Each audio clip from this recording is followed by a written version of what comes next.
A kú déédé àsìkò yìí. Kókó inú ìwé ìròyìn la mú wá fún yín láti inú àwọn ìwé ìròyìn ilé wa. Orúkọ tèmi ni Ọmọgbémisọ́lá ọmọ Alọ́gọ̀madẹ̀.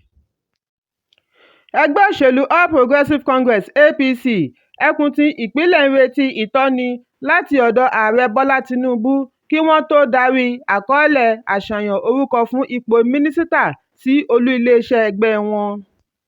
Ìwádìí jẹ́ kó di mímọ̀ wípé bí wọ́n ṣe ń retí ìtọ́ni yìí, àwọn alẹ́nulọ́rọ̀ láàrin ẹgbẹ́ níbi tí a ti rí gómìnà àtijọ́, mínísítà àtijọ́ àti àwọn olóyè láàrin ẹgbẹ́ ni wọ́n ń jìjàdù ipò mínísítà.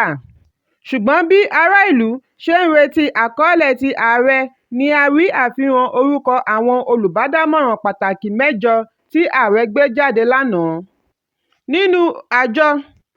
Nínú orúkọ yìí láti rí alága àtijọ́ fún àjọ ìwà ìbàjẹ́ àti ìṣòwò ìlú kúmọkùmọ EFCC Nuhu Ribadu tí ó jáde gẹ́gẹ́ bí olùbádámọ̀ràn pàtàkì lórí ọ̀rọ̀ ààbò. Bí a kò bá gbàgbé wípé olùbádámọ̀ràn pàtàkì lórí iṣẹ́ àkànṣe àti ìròyìn Délé Aláké nínú ìfọ̀rọ̀wánilẹ́nuwò ní ọjọ́ 8 oṣù kẹta sọ wípé kò ní gba Tinubu ní 60 ọjọ́ láti fi yan gbogbo àwọn olùbáṣiṣẹ́pọ̀ rẹ̀. Ó ní Tinubu yóò yan àwọn tí ó jáfáfá gẹ́gẹ́ bí ìlànà òfin. Bí ó tilẹ̀ jẹ́ wípé ominú ń kọ àwọn olóyè ẹgbẹ́ lórí bí Tinubu yóò ṣe tu àwọn ẹgbẹ́ tí wọ́n fìdí rẹmi nínú ètò ìdìbò nínú, gbogbo wọn ni ààrẹ fi lọ́kàn balẹ̀. Ó ní erin tó pín láàrin ẹgbẹ́, pàápàá jùlọ kí ọmọ Nàìjíríà ní ìpín nínú ìgbésí ayé tuntun. Ẹ̀kúnrẹ́rẹ́ ìròyìn yìí wà nínú ìwé ìròyìn Punch tó jáde lónìí. Ikọ̀ ọlọ́pàá ti ìpínlẹ̀ Èkó ti ṣe àpèjúwe arábìnrin kan tí ẹnikẹ́ni kò mọ orúkọ rẹ̀ tí àwọn ọlọ́pàá náà tí wọ́n fa aṣọ rẹ̀ ya ní agbègbè Aláùsá Ìkẹjà gẹ́gẹ́ bí alárùn ọpọlọ. Oníròyìn ni ó ṣe àkọọ́lẹ̀ bí ẹnìkan ṣe ké gbàjarè ní Ọjọ́rú sí bí àwọn ọlọ́pàá ṣe na arábìnrin ọ̀hún tí wọ́n fa aṣọ rẹ̀ ya lẹ́yìn tí wọ́n dùn ún mọ́ wípé ẹlẹ́gbẹ́ òkùnkùn ni.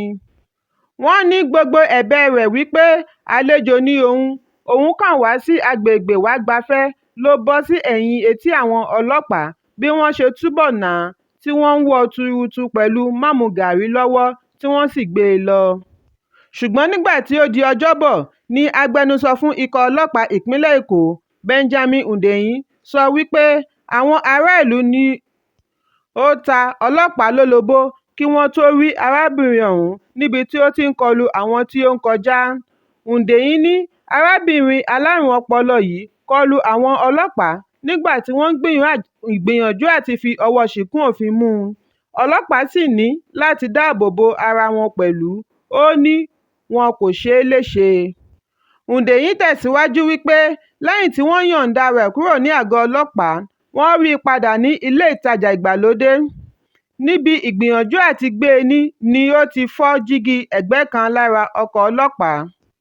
Lẹ́yìn ọ̀pọ̀lọpọ̀ ìwádìí, wọ́n fìdí ẹ̀ múlẹ̀ wípé ó ní àrùn ọpọlọ, wọ́n sì ti ń gbé ìgbésẹ̀ láti gbé e lọ sí ilé ìwòsàn àwọn alárùn ọpọlọ. Ẹ̀kúnrẹ́rẹ́ ìròyìn yìí wà nínú ìwé ìròyìn Punch bákan náà.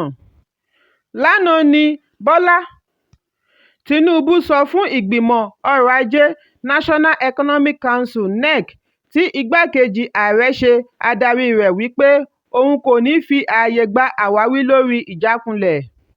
Yàtọ̀ sí igbákejì, lára àwọn ìgbìmọ̀ yìí ni a ti rí gómìnà fún ìpínlẹ̀ 36 káàkiri orílẹ̀-èdè Nàìjíríà, gómìnà fún báǹkì àgbà àti àwọn òṣìṣẹ́ ìjọba àpapọ̀ mìíràn. Ọ̀rọ̀ Tinubu yìí jáde lẹ́yìn tí ìgbìmọ̀ náà sọ wípé àwọn yóò ṣe àgbéyẹ̀wò sísan owó tí iye rẹ̀ lé ní ẹgbẹ̀rún bílíọ̀nù náírà (702.919 billion naira) tí àjọ alámòjútó ọ̀rọ̀ owó oṣù ṣe àgbékalẹ̀ rẹ̀ láti lè fi dẹ́kun ìrora àyọkúrò ẹ̀kúnwó epo. Lẹ́yìn ìpàdé ìdákọ́ńkọ́ pẹ̀lú ìgbìmọ̀ náà, Tinubu sọ fún wọn kí wọ́n ṣe àtìlẹ́yìn ìjọba òun nínú ṣíṣe ìgbélárugẹ ọrọ̀ ajé orílẹ̀-èdè Nàìjíríà.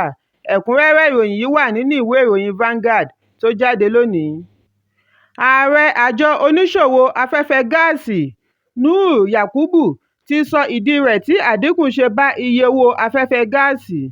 Ó ní àdínkù yìí wáyé látàrí bí iye owó rẹ̀ ṣe já wálẹ̀ ní ọjà àgbáyé.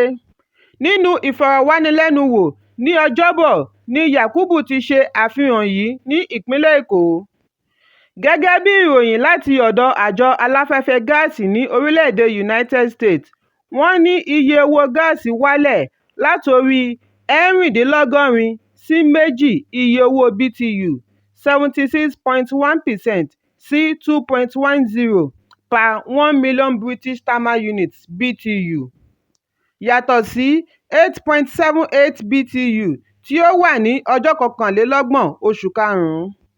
Yakubu ní àyípadà owó náírà tí ó dúró déédéé náà wà lára ohun tí ó ṣe okùnfà àdínkù owó afẹ́fẹ́ gáàsì tí ó ń wáyé káàkiri ibùdó gáàsì.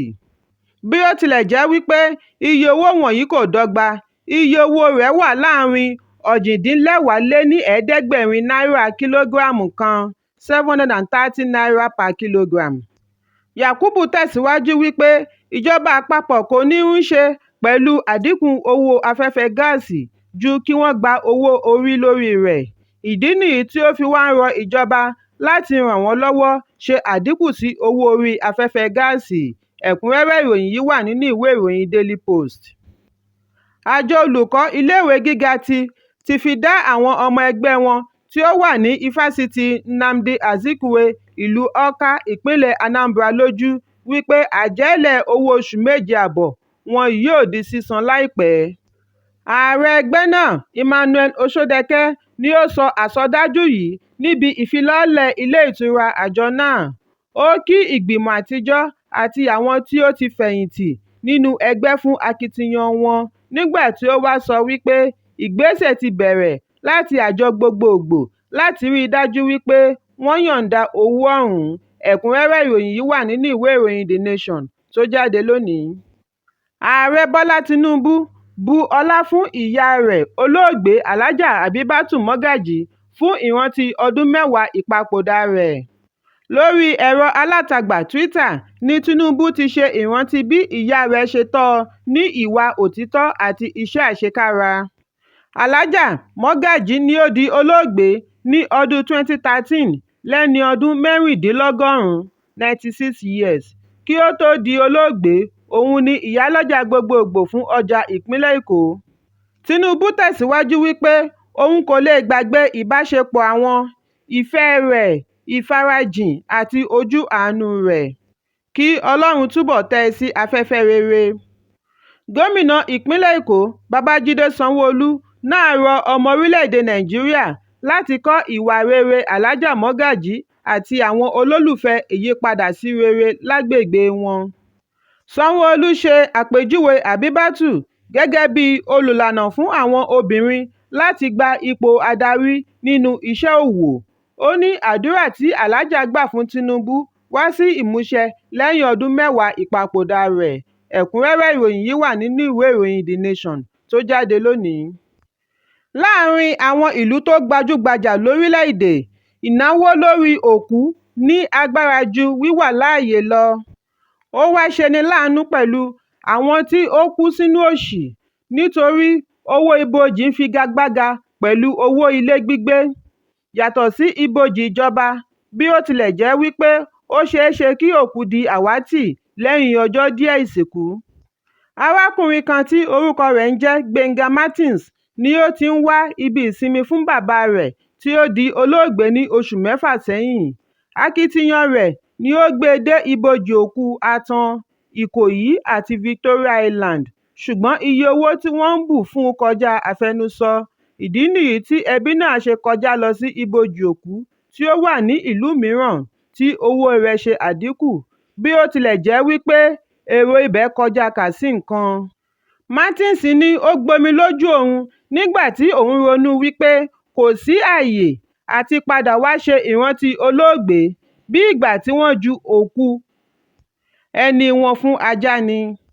Ìrírí Martins yìí kò yàtọ̀ sí ohun tí ọ̀pọ̀lọpọ̀ ń kojú láàárín ìlú tó gbajúgbajà bíi Èkó.